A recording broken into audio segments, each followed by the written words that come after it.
దేవునికి స్తోత్రం. మీ అందరికీ నా హృదయపూర్వక వందనాలు తెలియజేస్తున్నాను. ఆదికాండము 2వ అధ్యాయము 9వ వచనం. మరియు దేవుడైన యెహోవా చూపునకు రమ్యమైనదియు ఆహారమునకు మంచిదినైన ప్రతి వృక్షమును ఆ తోట మధ్యను, జీవ వృక్షమును, మంచి చెడ్డల తెలివినిచ్చు వృక్షమును నేల నుండి మొలిపించెను. దేవుని బిడ్డలారా, ఆదాము జీవితంలో, హవ్వ జీవితంలో, వారి ఇరువురి జీవితంలో వారికి ఏదైనా తోటను సిద్ధపరిచి, ఆ ఏదైనా తోటలో 4 నదులను దేవుడు వారికి సేద్యపరచుటకు వారికి 4 నదులను పెట్టి, అంత మాత్రమే కాదు, సకల జాతి వృక్షములను ఆహారం ఇచ్చు ఆ వృక్ష ఫలములను వారు భుజించుటకు ఆయన ఏదైనా తోటలో వారి కొరకు మొలిపించాడు. అంత మాత్రమే కాదు, దాంట్లో ఆ తోటలో ఆ తోట మధ్యలో జీవ వృక్షమును, మంచి చెడ్డలు తెలివినిచ్చు వృక్షమును నేల నుండి మొలిపించెను. ప్రియమైనటువంటి దేవుని బిడ్డలారా, దేవుడు ఈ యొక్క వాక్యం ద్వారా మనతో ఏ విధంగా మాట్లాడుతున్నాడంటే, ఒక వ్యక్తి దేవుని మంచితనాన్ని అర్థం చేసుకోవాలి. అదమ్మా, నీవు ఈ తోట పండ్లన్నీ నువ్వు నిరభ్యంతరముగా తినవచ్చు. ఈ మంచి చెడ్డలు తెలివినిచ్చు వృక్ష ఫలమును తినిన దినమున నిశ్చయముగా చచ్చదు అని చెప్పాడు. దేవుని బిడ్డలారా, ఇది ఒక ఆజ్ఞ. ఆదాము జీవితంలో ఆ ఆజ్ఞను ఆదాము మీరిన తర్వాత, ఆదాము దేవుడు తినదన్న పండుని తినిన తర్వాత జరిగినటువంటి సన్నివేశం ఏంటంటే, వారికి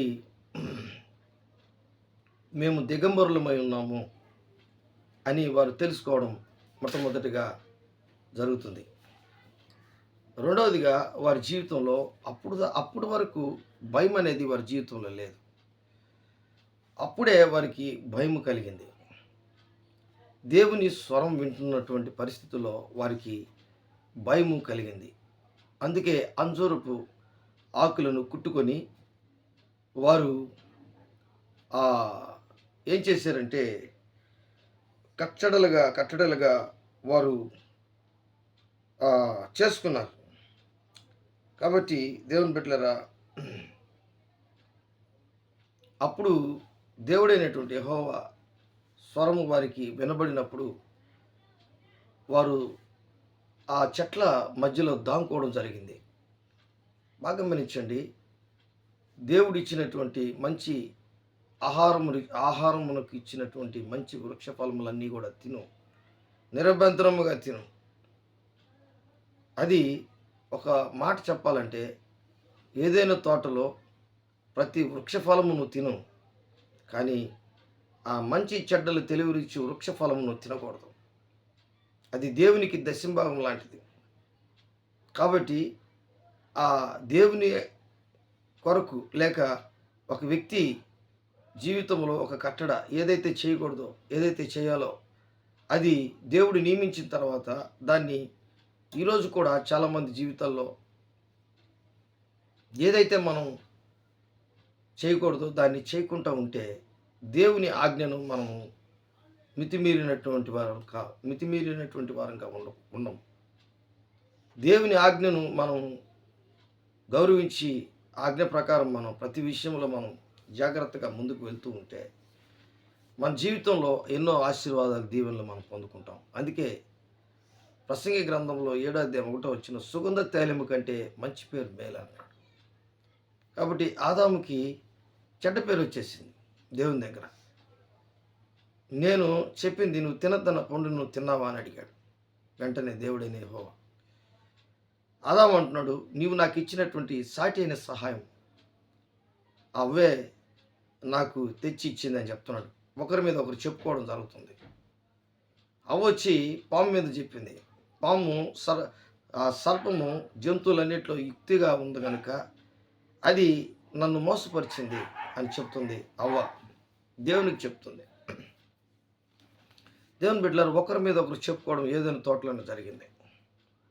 ఈరోజు మన జీవితంలో కూడా ఒక ఆధ్యాత్మికమైనటువంటి విషయంలో నేను మన జీవితంలో జరగాలంటే మనము దేవుని వాక్యం పట్ల, దేవుని పట్ల ముఖ్యముగా మనము ఒక ఆధ్యాత్మికమైనటువంటి దేవుని బిడ్డలముగా మనము దేవుని దగ్గర ఒక పేరు తెచ్చుకోవాలి. మనకు ఐశ్వర్యం ఘనతల కంటే కూడా మంచి పేరు మేలు. సామెతల గ్రంథం 22 అధ్యాయంలో 1వ వచనం ఉంది, గొప్ప ఐశ్వర్యము కంటే మంచి పేరు మేలంట. కాబట్టి ఈరోజు నీ యొక్క వ్యక్తిగత జీవితంలో కూడా ఒక మంచి చెట్టుగా, మత్తయి సువార్త 7:17, ప్రతి మంచి చెట్టు మంచి ఫలములను ఫలించును. అలాగే you are the tree of life. నువ్వు ఒక చెట్టు వంటి జీవితం దేవుడు నీకు ఇచ్చాడు. నువ్వు ఫలించి అభివృద్ధి పొందాలి.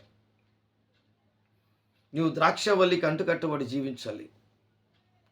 ద్రాక్షవల్లికి తీగగా నువ్వు ఉండాలి. అప్పుడే నువ్వు ఫలిస్తావు. యేసుక్రీస్తు ప్రభుల వారు, నేను నిజమైన ద్రాక్షవల్లిని, నా తండ్రి వ్యవసాయకుడు అని చెప్పాడు. దేవుని బిడ్డలారా, ఆదాముకి ఇచ్చినటువంటి ఆధిక్యతలన్నీ తీసివేసి వారు కచ్చడలుగా లేక వస్త్రాలుగా వారు ఆకులు అలుములు కట్టుకున్నప్పుడు దేవుడు బాధపడి చర్మపు చొక్కాల వరకు కుట్టించి, ఫస్ట్ టైలర్ దేవుడే, యేసు ప్రభువే. ఫస్ట్ జడ్జి కూడా దేవుడే. ఆయనే అక్కడ న్యాయం చెప్పాడు. నువ్వు నేల నుండి తీయబడ్డావు కనుక నువ్వు మన్నైపోదు అని చెప్తున్నాడు ఆదాముకి. స్త్రీకి తన గర్భవేదన అధికం చేసాడు. పాముకి, స్త్రీ యొక్క సంతానంకి పాము యొక్క సంతానానికి వైరం పెట్టాడు. ఇవన్నీ కూడా చూడండి, దేని వలన వచ్చిందంటే ఆజ్ఞ అతిక్రమం వలన వచ్చింది. ఈ దినమందు మన జీవితంలో మంచి పేరు దేవుని దగ్గర సంపాదించుకుంటే మనం దీర్ఘాయుష్యవంతులుగా ఉండడమే కాదు, ఆశీర్వాదకరమైనటువంటి గొప్ప జీవితం ఉండడమే కాదు, ప్రభువులో మనం అత్యధికమైనటువంటి ఆనందకరమైనటువంటి, సంతోషకరమైనటువంటి, ఆశీర్వాదకరమైనటువంటి, దీవెనకరమైనటువంటి, అద్భుతమైనటువంటి ఆశీర్వాదాలు, దీవెనలు మనకు దేవుడిస్తాడు. మనం చూడగలం. దేవుడి వాక్యాన్ని దీవించి ఆశీర్వదించునుగాక. ఆమేన్. ప్రేమ నమ్మకం కలిగినటువంటి నా యేసయ్య, కూడి వచ్చినటువంటి ఈ వీడియో చూస్తున్నటువంటి దేవా, ఈ యొక్క దినమందు ప్రభా, ఈ మాటలు అర్థం చేసుకున్నటువంటి నేను నిజముగా మంచి ఫలములు ఫలిస్తున్నానా, మంచి పేరు సంపాదించుకుంటున్నాను దేవుని దగ్గర నేను ఎలాగున్నాను అనేది ఒక మంచి ఆలోచన ప్రభా మాకు మీరు దయచేయమని, దేవుని ఆశీర్వాదాలన్నీ కూడా మీరు మాకు దయచేయమని యేసు నామములో అడిగి వేడుకుంటున్నాను తండ్రి. ఆమేన్.